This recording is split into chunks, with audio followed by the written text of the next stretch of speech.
Please, just once. I'll pay anything." Adrien Valente's voice cracked as he held his starving newborn beneath the dim lights of a nearly bankrupt bakery. Hannah Brooks stood behind the counter, flour on her hands and grief buried deep in her eyes. For 3 weeks, her body had still produced milk for the daughter she had lost after less than a day. Customers had stopped coming. Her boyfriend had stolen her savings. The city had learned to look through her as if she no longer existed. But when Luca's weak cry filled the room, Hannah stepped forward, took the baby into her arms, and whispered, "Give him to me." Before we continue, tell us where you're watching from. Subscribe and stay until the end. What happens next will expose everything they tried to hide. Snow pressed against the dark windows of the Valente mansion, softening New York beneath a white silence that could not reach the grief inside. 3 days had passed since Isabella Valente died from complications after giving birth, yet the master bedroom still carried the faint scent of her jasmine perfume. No servant dared enter unless ordered, and no one had touched the pale blue robe folded across the chair beside the bed. Adrien Valente stood in the adjoining nursery with his newborn son against his chest, staring at the child as if sheer force of will could keep him alive. At 39, Adrien was the most feared mafia boss in New York, a tall, broad-shouldered man with sharply cut cheekbones, black hair combed away from his forehead, and a short, meticulously trimmed beard that made his expression appear even harder. He controlled shipping routes, casino interests, and logistics companies across the city, and men twice his age lowered their eyes when he entered a room. Years of betrayal and violence had taught him to speak little, reveal nothing, and never show weakness before anyone. But none of that power meant anything while Luca's tiny body grew weaker in his arms. The baby had refused every bottle placed near his mouth. Luca was small even for a newborn, with soft black hair clinging to his head and Isabella's delicate mouth, but the angry strength of his cries had faded over the last several hours. At first, he had screamed whenever a nurse tried to feed him. Then the screaming became whimpers, and by the 3rd morning, even those sounds had almost disappeared. Dr. Samuel Bennett, a silver-haired pediatric specialist with narrow spectacles and a calm manner sharpened by 30 years in neonatal medicine, examined the infant for the 4th time that day. He was one of the few men in the mansion who spoke to Adrien without trembling, though even he chose his words carefully. Luca was dehydrated, exhausted, and losing the strength needed to feed. The medical team had begun supportive treatment, but the child continued rejecting the bottle, and time was becoming dangerously short. "If he does not accept milk within the next few hours, his condition may become critical," Dr. Bennett said. He glanced at the untouched bottles lined across the marble counter before looking back at Adrien. "Some newborns respond differently to direct nursing, especially after severe distress. We need a healthy, lactating woman willing to try immediately." Adrien did not ask how much it would cost. Money was the language he used when threats were unnecessary, and he possessed enough of it to purchase almost anything in New York. He turned toward Marco De Luca, his head of security, a thick-necked former army officer in his mid-40s with a shaved head, a scar crossing one eyebrow, and the disciplined habit of standing perfectly still until given an order. Marco had served Adrien for 17 years and had seen him walk away from ambushes without changing expression. He had also watched Adrien stand beside Isabella's hospital bed, holding her cold hand long after the doctors had covered her face.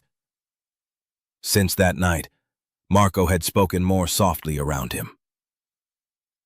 "Find someone," Adrien said. His voice was low and controlled, but the hand supporting Luca's head trembled. "Search every hospital, maternity center, private clinic, and agency in the city. I don't care what it costs." Within an hour, dozens of Valente men were moving through New York. They contacted private nurses, lactation consultants, recent mothers, charitable organizations, and women who had previously registered as milk donors. Adrien offered enough money to change a family's life, but the answer remained the same. Some women refused the moment they heard his name. Others agreed at first, then called back after husbands, parents, or lawyers warned them what involvement with the Valente family could mean. They feared rival gangs might target them, feared the police might question them, and feared that once they entered Adrien's world, they would never be permitted to leave. By late afternoon, Marco had spoken to nearly 30 possible candidates. None would come to the mansion. Adrien remained in the nursery as daylight faded behind the snow. He had removed his suit jacket, and the sleeves of his white shirt were rolled to his forearms, revealing the old knife scar that ran along his left wrist. Luca lay against him beneath a gray wool blanket, too tired now even to turn his head. Adrien remembered Isabella laughing when she first felt the baby kick, remembered her placing his large hand over her stomach and telling him their son would soften him. He had answered that no Valente man had ever been softened by anything.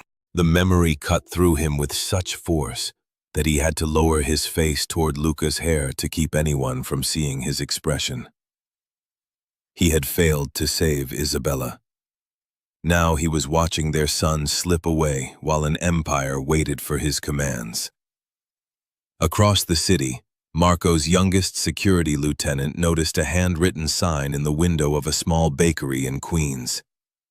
Daniel Russo was 28, lean and clean-shaven, with restless brown eyes and the alert posture of a man who had grown up expecting trouble. He had been sent to question the owner because an employee at a nearby maternity clinic remembered hearing that she had recently given birth. The bakery was called Brooks and Bread, though half the gold lettering had peeled from the glass. Inside, a woman stood behind the counter placing the last few loaves into paper bags. She was 30 years old, with a soft, full figure, warm brown skin, and thick chestnut hair twisted into a loose knot at the back of her head. Her name was Hannah Brooks, and grief had left pale shadows beneath her hazel eyes. She wore a flour-dusted sweater beneath an old apron, and although her movements were tired, she handled every loaf with the care of someone saying goodbye. Hannah's bakery had failed after her boyfriend emptied their shared account and disappeared, leaving her with unpaid rent, supplier debts, and a lease she could no longer afford. That betrayal had come only weeks after she lost her premature daughter, Grace, who had lived for less than a day. Hannah's body had continued preparing to nourish a child who was no longer there, and every morning became a cruel reminder of the life she had expected to hold. She had stopped answering friends, stopped visiting her mother, and convinced herself that everything she touched eventually disappeared.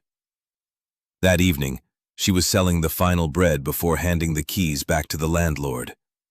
She assumed Daniel had come to demand payment from someone she owed. Instead, he asked one quiet question. "Are you still able to nurse a baby?" Less than 40 minutes later, 3 black vehicles stopped outside the bakery.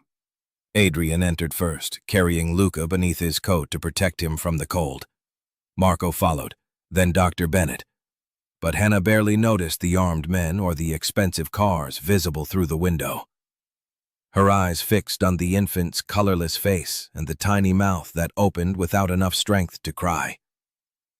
For one unbearable second, she saw Grace again beneath the hospital lights. Her knees weakened, and she gripped the edge of the counter as milk ached painfully in her chest. Adrien began to explain, his voice clipped and formal, offering money, protection, anything she requested. Hannah did not ask his name. She did not ask why men with guns stood outside her ruined bakery. She simply removed her apron, walked toward him, and held out both arms. "Give him to me." Adrien hesitated only once before placing Luca against her. Hannah carried the baby into the small office behind the kitchen, where the air still smelled of yeast, cinnamon, and cooling bread. She sat in an old wooden chair and positioned him carefully, whispering words too soft for the men outside to hear. At first, Luca did not respond. Hannah stroked his cheek with one finger, fighting the fear that she had already arrived too late. Then the baby turned weakly toward her, found what he had rejected from every bottle, and began to drink. The sound was almost nothing, a faint rhythm in a quiet room. But Adrien heard it. He stood in the doorway with both hands hanging uselessly at his sides as Luca continued nursing for the first time in 3 days. Hannah bent over the child, tears sliding down her face as she held him with the tenderness she had been unable to give her own daughter. Dr. Bennett released a slow breath and nodded, but Adrien did not look at him. His eyes remained fixed on Luca's small hand curling against Hannah's sweater. The man who had buried friends, enemies, and the only woman he had ever loved, finally lowered his head. Without a sound, and without attempting to hide it, Adrien Valente began to cry. By the snow stopped falling over Queens, Luca had been feeding for nearly 20 minutes, and the color had slowly begun returning to his face. Hannah remained seated in the cramped office behind the bakery, one hand supporting the baby's head while the other rested protectively across his back. Adrien stood several feet away, unable to stop watching the rise and fall of his son's tiny shoulders. Dr. Bennett checked Luca's pulse twice, then quietly assured Adrien that the immediate danger had passed, though the newborn would need close observation and regular nursing over the next several days. Relief should have made Adrien feel stronger, but instead it left him strangely exposed.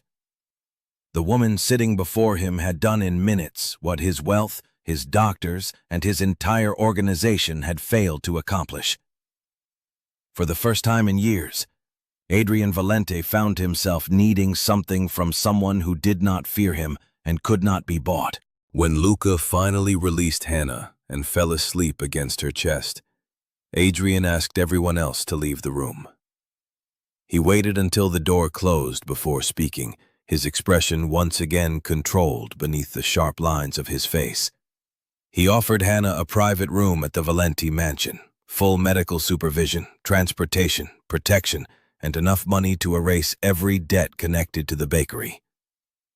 His tone was formal, almost cold, because negotiation was the only way he knew how to survive vulnerability.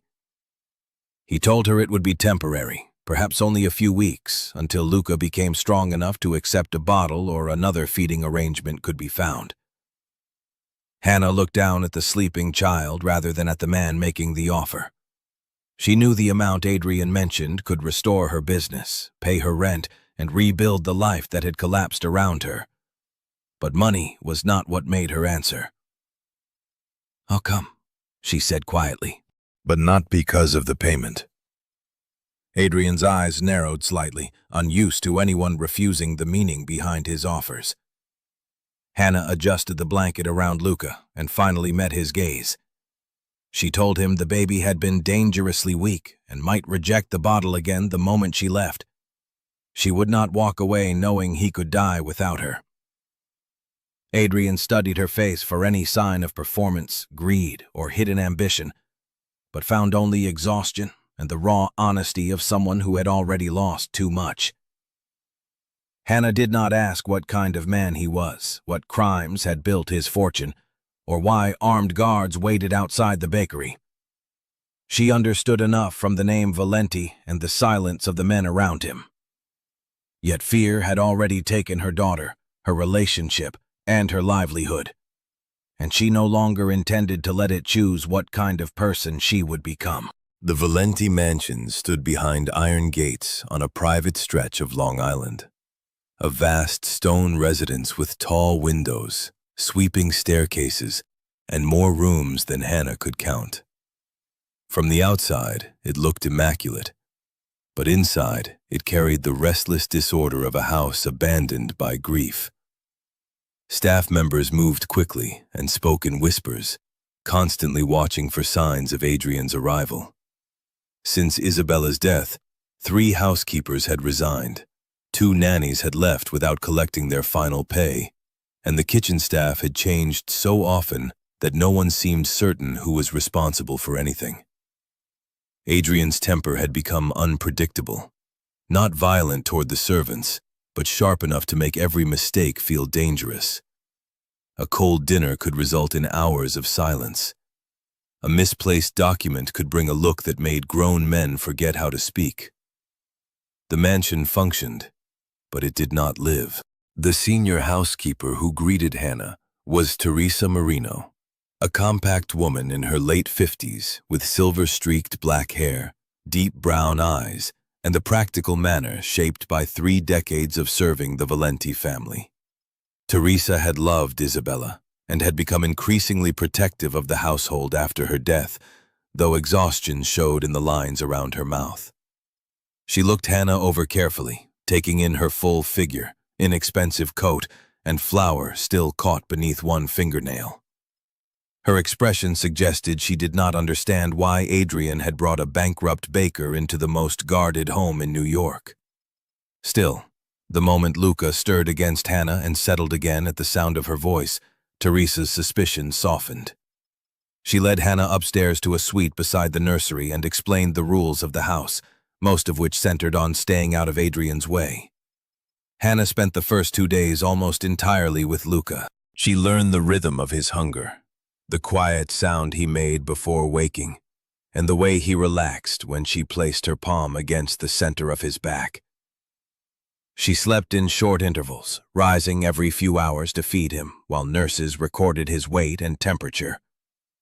Luca grew stronger with each day, and the thin cries that had frightened everyone slowly became louder and more demanding. Caring for him brought Hannah both comfort and pain. Sometimes, when his fingers closed around hers, she felt a sudden ache so deep that she had to turn her face away. She knew Luca was not Grace, and she never allowed herself to pretend otherwise. But helping him survive gave purpose to the part of her that grief had left empty. By the 3rd morning, Hannah began noticing the disorder beyond the nursery. Breakfast trays arrived late, half the food untouched and already cold. Boxes of expensive fruit spoiled in the pantry, while exhausted guards lived on coffee and packaged snacks. The kitchen itself was enormous, fitted with professional ovens and imported equipment, yet no one seemed to know where supplies were stored. The head cook, Emilio Costa, was a heavy-set man in his early 60s, with a gray mustache, strong hands, and the wounded pride of someone who had once run one of Manhattan's finest hotel kitchens. Since Isabella's death, Adrien had dismissed every menu as tasteless, and Emilio had gradually stopped trying. He prepared whatever was ordered, threw away whatever was refused, and avoided speaking unless necessary. Hannah did not ask permission to help.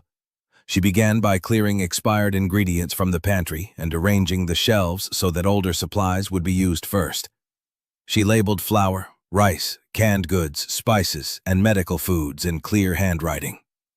When Teresa objected that Adrien had not hired her to manage the house, Hannah calmly replied that she was tired of watching good food rot while men guarding the family skipped meals. Emilio watched her work in silence until she found several unopened sacks of bread flour and asked why the mansion purchased bread from across the city every morning. He admitted that Isabella had once requested fresh bread, but after her death, no one had wanted to use the old recipes. Hannah did not touch Isabella's recipe book. Instead, she offered to teach him a simple loaf she had made for years at her own bakery. Within a week, the kitchen had changed. Hannah created basic menus that fed the guards according to their shifts, replaced wasteful individual orders with large, well-prepared meals, and convinced Teresa to keep a daily inventory. Emilio's pride slowly returned as he began cooking with intention again. Together, he and Hannah mixed dough before dawn, letting it rise while the mansion was still quiet. The first morning the loaves went into the oven. The smell of warm yeast and butter drifted into the corridors, moving through the cold house more effectively than any command Adrien had given. Guards who usually ate standing began gathering near the kitchen. Men who had not exchanged more than a nod in weeks sat together at the long staff table, tearing bread apart with their hands and smiling despite themselves. Adrien noticed the changes without commenting on them. He returned from his offices earlier each evening, first claiming he needed updates from the doctors, then lingering outside the nursery long after Luca had fallen asleep. He began eating at home again because the meals were ready before midnight and no longer tasted like duty. More than once, he stopped in the hallway when the scent of fresh bread reached him, reminded of mornings before Isabella became ill, when she had insisted the mansion should smell like a family lived there. He never told Hannah that. He merely watched her move through the house with Luca in her arms, speaking to servants without fear, and correcting guards as if they were stubborn customers in her bakery. 2 weeks after Hannah entered the mansion, Luca slept for 5 uninterrupted hours for the first time. Hannah placed him in the crib and stood beside him until she was certain his breathing remained steady. When she stepped into the corridor, Adrien was waiting there, still dressed in his dark overcoat, despite having returned home nearly an hour earlier. Behind him, the mansion was quiet, but not empty. Somewhere downstairs, Emilio was preparing dough for the morning, and 2 guards were laughing softly over a late meal. Adrien looked toward the nursery, then toward Hannah, as if trying to understand how the woman no one had chosen had become the center of his home. He said nothing about it. He only removed his coat, handed it to Teresa, and walked back toward his son instead of returning to the city. Nearly a month after Hannah Brooks entered the Valente mansion, winter settled heavily across New York, covering the gardens and stone terraces in fresh snow, while the house itself felt warmer than it had in years. Luca had become a healthier baby, his cheeks filling out, his cries growing louder, and his tiny hands reaching instinctively toward Hannah whenever she entered the nursery. The servants no longer hurried through the corridors with frightened expressions, and even the guards standing watch at the front gates joked quietly during their meal breaks. Adrien noticed every change without ever speaking of it. He still spent most of his days managing shipping contracts, casino operations, and endless negotiations with powerful businessmen who feared him more than they respected him. But every evening he returned before Luca's bedtime.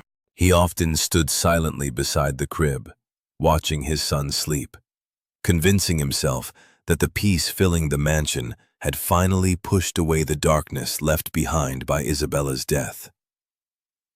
Hannah wanted to believe the same thing, yet something deep inside her refused to relax. The first sign seemed too small to matter. One evening after nursing Luca, Hannah reached for the emergency formula stored in the nursery cabinet, intending only to check the expiration dates in case she ever became ill or temporarily unable to feed him. She immediately frowned. Only 3 days earlier, she had carefully arranged every container herself, placing the newest cans behind the older ones and marking each lid with a small blue dot using a kitchen marker so she could rotate supplies correctly. Now 2 of the cans had no marks at all. Their labels were identical, their seals appeared untouched, but Hannah was certain they were not the same containers. Years of running a struggling bakery had trained her to notice tiny inventory changes, because overlooking small details often became expensive mistakes. She said nothing to anyone, quietly returned the cans to the shelf, and decided she would check again the following morning. The next day confirmed her suspicion. The blue-marked containers had changed places again, despite no one admitting to touching them. Hannah opened the cabinet carefully and examined every can under the nursery light. She could not immediately identify anything wrong with the powder itself, yet the uncertainty settled heavily in her stomach. Dr. Bennett had repeatedly explained that newborns like Luca were especially vulnerable, and introducing contaminated or altered formula could have devastating consequences. Hannah chose not to alarm Adrien before she understood what she was seeing. Instead, she secretly replaced the emergency formula with newly purchased containers that only she and Dr. Bennett knew about, leaving the suspicious cans untouched inside a locked cabinet in the medical office. Dr. Bennett listened carefully as Hannah explained everything. The experienced physician remained calm, but the thoughtful expression behind his glasses grew increasingly serious while examining the powder in his laboratory equipment. Preliminary testing showed nothing obvious, but he agreed the containers should be sent to an independent laboratory without informing anyone inside the mansion. "Whether this is sabotage or simple carelessness," he told her quietly, "we cannot risk feeding this child from any container we cannot personally verify." Hannah nodded, though she already suspected the explanation would be far darker than negligence. Someone had intentionally replaced the formula without disturbing the seals, and only a person familiar with the household could have accomplished that. Determined to understand what was happening, Hannah began paying closer attention to the routines inside the mansion. She noticed that security cameras covering the nursery hallway occasionally experienced unexplained outages lasting only several minutes. At first, technicians blamed aging equipment, but the timing seemed too convenient. Each interruption occurred late at night, when only a handful of staff members remained awake. Hannah mentioned the pattern to Marco De Luca, whose disciplined instincts immediately surfaced. Marco personally reviewed the security recordings alongside Victor Ramirez, the mansion's chief surveillance technician. Victor was a lean man in his mid-30s with olive skin, wire-rimmed glasses, and remarkably quick fingers that moved effortlessly across computer keyboards. Formerly employed by a federal cybersecurity contractor before joining Adrien's organization, Victor rarely displayed emotion, preferring facts over speculation. After several hours examining the system logs, he quietly informed Marco that the missing footage had not resulted from equipment failure. Someone with administrator-level access had deliberately erased those recordings. The discovery disturbed everyone involved, but another mystery soon deepened the unease. Hannah remembered seeing one of Luca's former temporary nannies, Melissa Grant, only a week earlier. Melissa was a 26-year-old childcare professional with shoulder-length blonde hair, kind blue eyes, and an unusually gentle voice that had calmed Luca during several difficult nights. She had unexpectedly resigned after working only a few days, telling Teresa she wished to spend more time with her elderly mother. Yet when Hannah casually asked Teresa whether Melissa had collected her final paycheck, the housekeeper looked confused.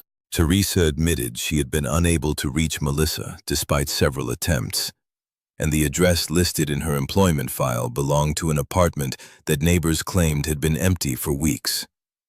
No forwarding information existed. It was as though the young woman had simply disappeared. Hannah could no longer convince herself these events were unrelated.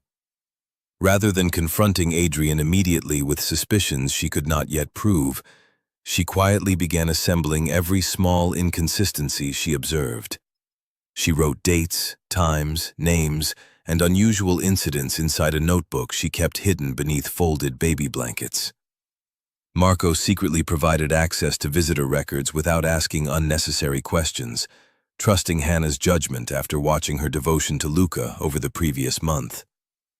Piece by piece, an unsettling pattern emerged. Every erased security recording coincided with visits from one particular member of the Valente family, although he rarely entered the nursery himself. Adrien's cousin, Marcus Bellini, always appeared unexpectedly on those days. Marcus Bellini was 45 years old, tall like Adrien but leaner, with slicked-back dark hair touched by premature gray at the temples, narrow green eyes that rarely revealed his thoughts, and a perfectly tailored wardrobe that projected sophistication rather than intimidation. Unlike Adrien, whose authority rested on loyalty and decisive leadership, Marcus preferred manipulation. He smiled easily, complimented servants by name, donated generously to charities, and cultivated the image of a refined businessman overseeing several legitimate divisions within the Valente logistics empire. Behind that polished exterior, however, lay years of quiet resentment. Marcus had long believed the organization should have belonged to him after Adrien's marriage. especially because Adrien and Isabella had remained childless for so many years. Luca's birth had shattered those expectations overnight, placing an unquestionable air between Marcus and everything he had secretly desired. Victor eventually recovered fragments of deleted surveillance metadata that confirmed Marcus's security credentials had been used repeatedly to authorize restricted camera access, though the video itself remained erased. Dr. Bennett also received preliminary laboratory findings from the independent facility. Trace elements inside one of the substituted formula containers suggested deliberate contamination with substances capable of causing severe intestinal illness in an infant. The report stopped short of identifying a specific poison, but the conclusion was undeniable. Someone intended to make Luca gravely ill, while allowing the death to resemble a tragic medical complication. Hannah felt cold despite the warmth of the nursery as she folded the report into an envelope. She knew she had enough information to warn Adrien immediately, but before making such an accusation against a member of his own family, she wanted one final piece of evidence that could not be questioned. That opportunity never came. One snowy afternoon, Hannah left the mansion through the service entrance, carrying a list of specialty ingredients for Emilio, insisting she would enjoy the short walk to a nearby artisan market. Marco assigned 2 guards to follow discreetly, but traffic delays separated them for only a few crucial moments when a delivery van blocked the narrow street. As Hannah turned into a quiet alley behind the market, a gloved hand covered her mouth before she could cry out. A sharp sting pierced her neck. The world blurred into white and gray, and the grocery bag slipped from her fingers, scattering oranges across the snow. By the time the guards reached the alley, only the overturned basket remained. Less than 30 minutes later, Adrien was standing in his office overlooking the frozen Hudson River when his private phone vibrated. The message contained a single photograph. Hannah sat tied to a chair inside what appeared to be an abandoned warehouse, her wrists bound, but her eyes still defiantly fixed on the camera. Beneath the image were only 2 short sentences. Choose the baby, or the woman. The harbor disappeared beneath a curtain of snow, where abandoned cranes stood like silent giants over rusting warehouses, and the icy wind carried the smell of salt, diesel, and the promise of blood. Inside Adrien Valente's mansion, however, there was no panic, only an unnerving silence. Every lieutenant who had served him long enough recognized that silence. Adrien never shouted before a war. The quieter he became, the more terrifying the outcome would be. He stood in his private office with Hannah's photograph displayed on the polished walnut desk, his dark eyes fixed on her bruised face and tightly bound wrists. His jaw remained still, but the muscles beneath his neatly trimmed beard tightened with every passing second. Marco De Luca waited several feet away, saying nothing. He had followed Adrien through gang wars, assassination attempts, and federal investigations over nearly 2 decades, yet he had never seen his employer look exactly like this. Adrien was not grieving. He was deciding how many lives would end before sunrise. The phone rang again, exactly 7 minutes after the first message. Adrien answered without greeting the caller. Marcus Bellini's calm voice drifted through the speaker with chilling confidence, sounding less like a desperate conspirator than a businessman proposing a contract. Marcus reminded Adrien that the Valente Empire had survived because difficult choices were always made without sentiment. Then he repeated the question written beneath Hannah's photograph. Choose the baby, or the woman. Adrien listened without interrupting, his face completely unreadable. When Marcus finished, expecting negotiation, Adrien quietly disconnected the call. He neither threatened nor bargained. He simply handed the phone to Victor Ramirez, who immediately began tracing the signal.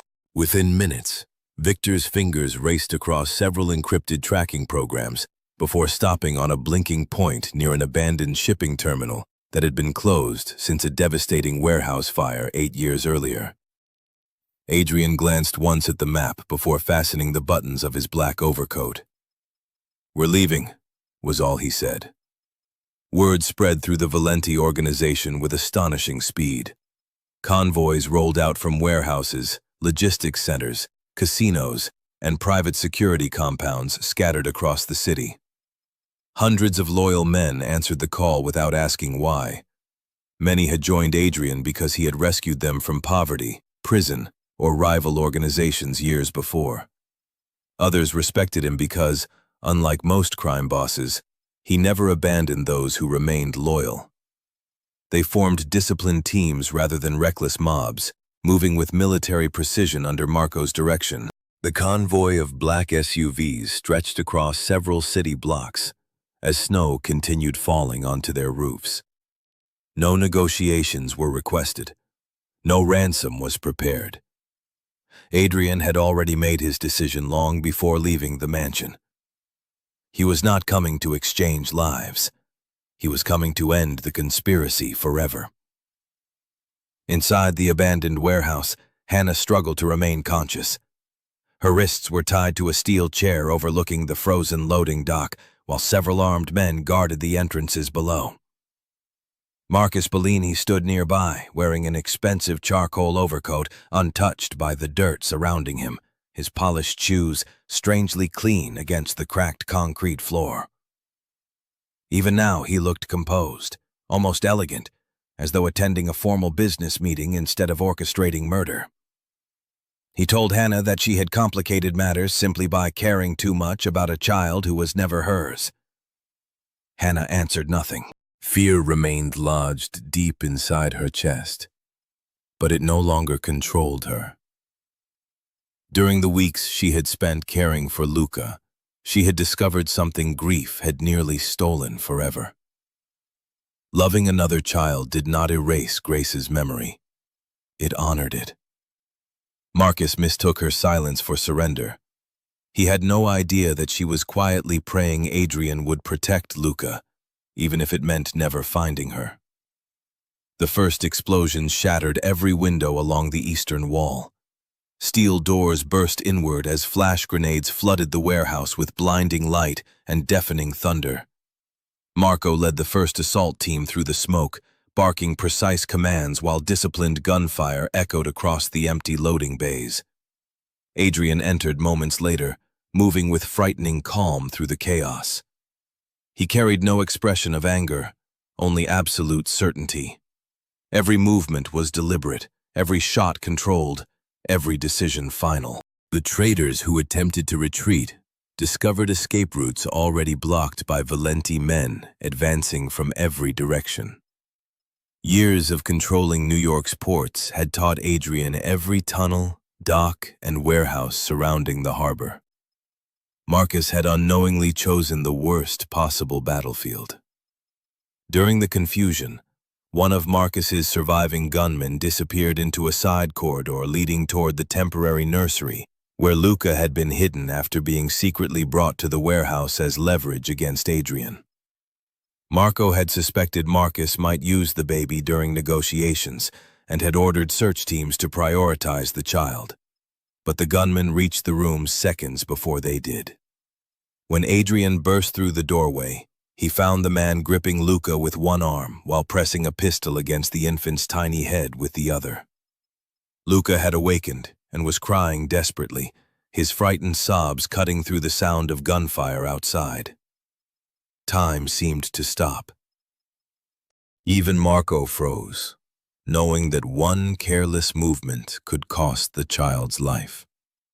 Hannah saw the same scene from the opposite side of the room, after freeing one wrist against the sharp edge of the broken chair. Without allowing herself even a second to think, she ran. The distance between her and Luca was only a few steps, but it felt endless. She threw herself forward, wrapping both arms around the baby just as the gunman fired.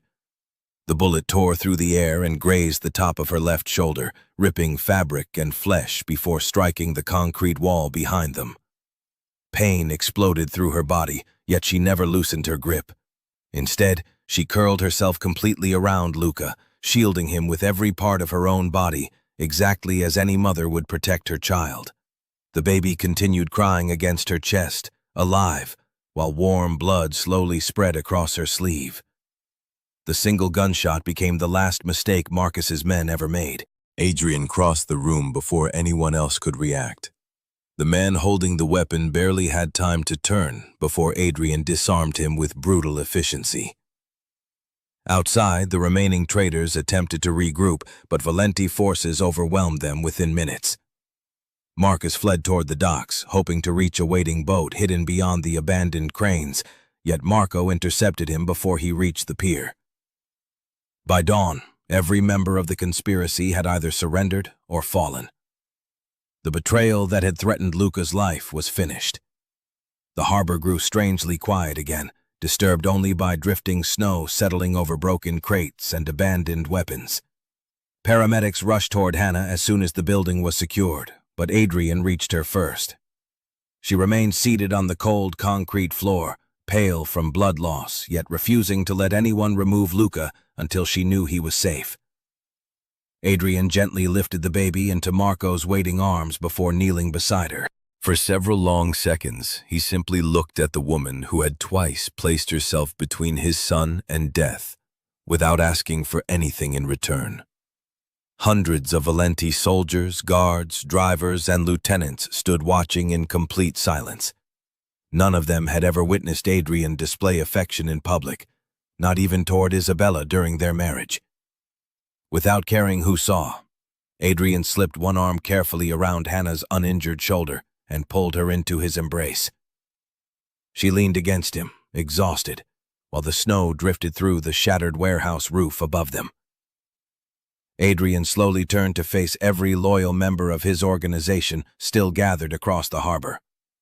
His voice was calm, but it carried effortlessly through the frozen morning. "From this day forward," he said, holding Hannah securely beside him, "anyone who insults her insults the Valente family." No one answered because no answer was necessary. Every man present understood that the declaration meant far more than gratitude.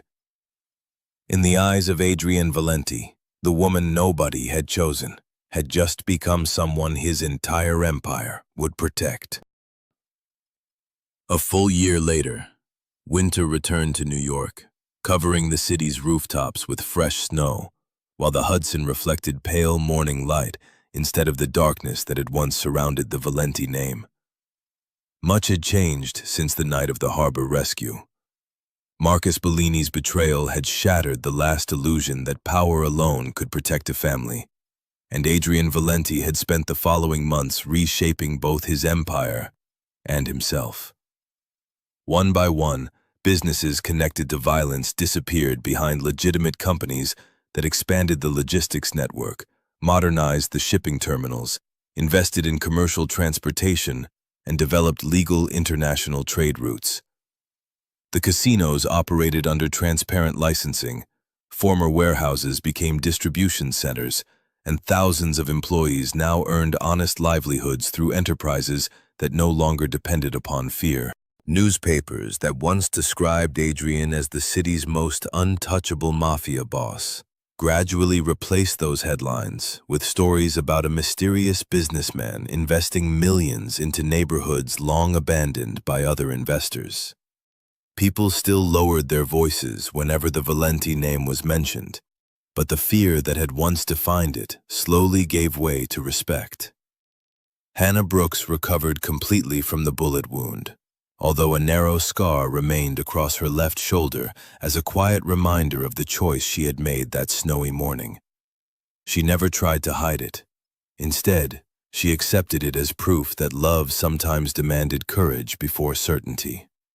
Adrien had insisted she could remain in the mansion forever, yet Hannah gently refused to allow grief or comfort to define the rest of her life. She wanted to build something with her own hands again. Not because she needed independence from Adrien, but because baking had always been the language through which she expressed hope. With Adrien's financial support offered only as a private loan that she insisted on repaying, the abandoned bakery in Queens opened its doors once more.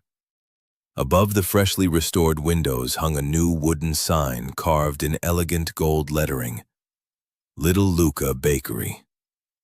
Hannah chose the name without asking Adrien first, because she knew exactly who had given her the strength to begin again.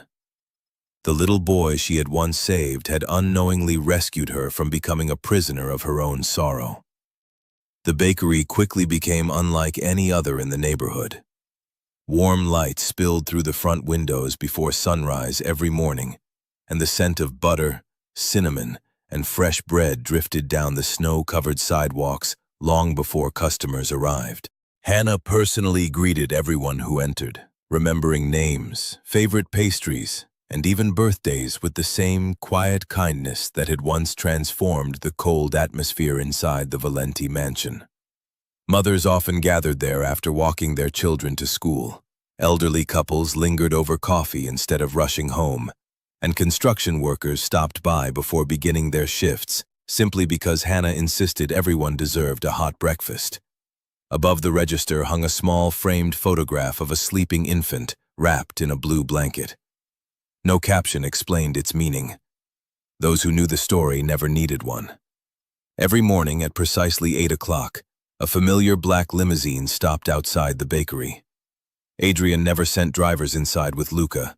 Instead, he parked, stepped onto the sidewalk, and carried his son to the front door himself. Luca was now a lively 1-year-old, with thick black hair, bright gray eyes inherited from Isabella, and an endlessly curious smile that seemed to erase every trace of the loneliness surrounding his earliest days. The moment Adrien opened the bakery door, Luca would stretch both arms toward Hannah before his father could even speak. His tiny legs kicked impatiently until Adrien lowered him to the floor, and the little boy always toddled as quickly as he could across the wooden boards into Hannah's waiting embrace. She never encouraged the habit or called him toward her. She simply opened her arms, and somehow he always knew exactly where he wanted to go. Adrien watched the same scene every morning without interruption, realizing that love freely chosen always carried more meaning than loyalty demanded by fear. One snowy afternoon, Adrien invited Hannah to attend the public inauguration of the Valente Foundation for Single Mothers, a charitable organization established in Isabella's memory to provide emergency housing, childcare assistance, lactation support, medical care, job placement, and financial counseling for women facing the kind of despair Hannah herself had once endured. The ceremony took place inside a beautifully restored historic library overlooking Bryant Park, where television cameras, newspaper reporters, civic leaders, business executives, and hundreds of invited guests filled the grand hall. Among them stood Mayor Eleanor Hayes, a distinguished woman in her early 60s with silver hair elegantly gathered behind her head, steady blue eyes, and a reputation for placing practical solutions above political theater. Though she and Adrien had spent years negotiating difficult issues surrounding his businesses, she openly acknowledged that the foundation represented one of the most significant private investments ever made for struggling mothers across New York. No one in attendance expected the event to become something far more personal. After concluding his formal remarks about opportunity, responsibility, and rebuilding lives, Adrien unexpectedly stepped away from the podium instead of returning to his seat. The room gradually fell silent as he walked directly toward Hannah, who stood near the front holding Luca in her arms. Reporters instinctively raised their cameras, assuming another announcement was coming. But Adrien ignored every lens pointed in his direction. He stopped only when he stood before Hannah. For a brief moment, the powerful businessman who had commanded thousands of employees and once controlled the city's criminal underworld seemed to search for words far more carefully than he ever had during negotiations worth millions of dollars. Then, before the entire audience, Adrien slowly lowered himself onto one knee. Curiously, He did not reach into his pocket for a ring. Instead, he looked first at Luca, then into Hannah's tear-filled eyes. His voice remained steady, yet everyone present could hear the emotion beneath every word. "The day you saved Luca," he said quietly, "you saved me too." He paused, allowing the silence to settle gently over the room before continuing. "You never replaced his mother. No one ever could. Isabella will always be part of his life, and I will make sure he grows up knowing the extraordinary woman who gave him life." Adrien swallowed before speaking again, the honesty in his expression replacing every trace of the feared mafia boss the city had once known. "But you became the mother that he chose." At that exact moment, as if the little boy somehow understood every word, Luca turned toward Hannah and reached up to touch her cheek with one tiny hand. Then, in a soft, uncertain voice still learning the language of the world, he smiled and whispered, "Mama." The single word echoed through the silent hall with greater power than any applause could have carried. Hannah covered her mouth as tears spilled freely down her face. For so long she had believed motherhood had ended forever beside a hospital bed where grace had taken only one day of breath. She had never expected life to offer her another path, nor had she ever tried to claim one that was not hers. Yet this little boy, through nothing more than the innocent certainty of his own heart, had answered a question she had never dared ask. Adrien finally reached into his pocket and removed a simple diamond ring, sliding it gently onto her trembling finger as she nodded through her tears. The hall erupted into applause so thunderous that it seemed to shake the chandeliers overhead. Guests rose to their feet one after another until every person in attendance stood clapping, including reporters who had forgotten to remain impartial. Mayor Hayes wiped discreetly at the corner of one eye before joining the standing ovation, while Dr. Bennett, Teresa, Marco, Emilio, Victor, and dozens of familiar faces from the Valente household smiled with the quiet satisfaction of people who had witnessed impossible healing unfold over the previous year. No victory over rivals, no business triumph, and no display of power had ever earned Adrien the kind of respect filling the room in that moment. It had been won instead by compassion, sacrifice, and the courage of a woman who once believed she had nothing left to give. As evening settled over New York, the celebration came to an end.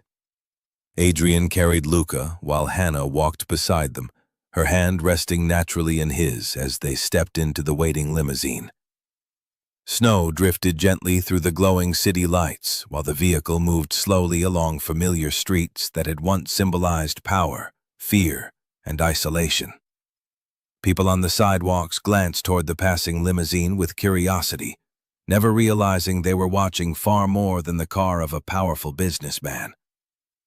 Inside sat a little boy asleep between the two people he loved most, a woman who had rediscovered motherhood through selfless compassion, and a man who had finally learned that the greatest empire he would ever build was not measured by wealth or influence, but by the family waiting for him each time he came home. Sometimes, God's greatest miracles don't arrive with thunder or flashing lights.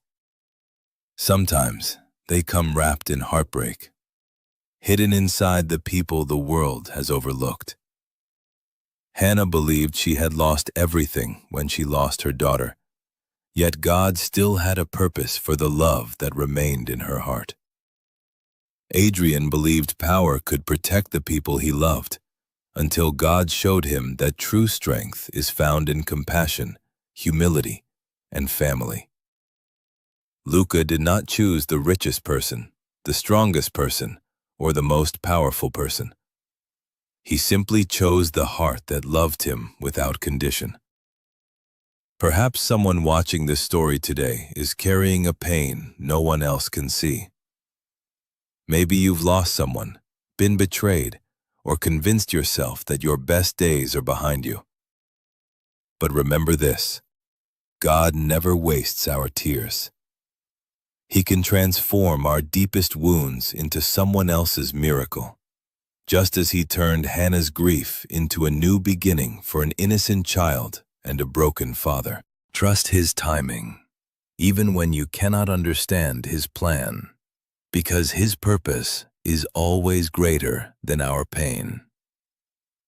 If this story touched your heart, please leave a comment below and tell us where you're watching from, or share a moment when God turned one of your hardest seasons into an unexpected blessing. Don't forget to like this video, subscribe to the channel, and share this story with someone who may need hope today. May God bless you, protect your family, strengthen your faith, and fill your home with his peace, love, and endless grace. Thank you for watching, and we'll see you in the next story.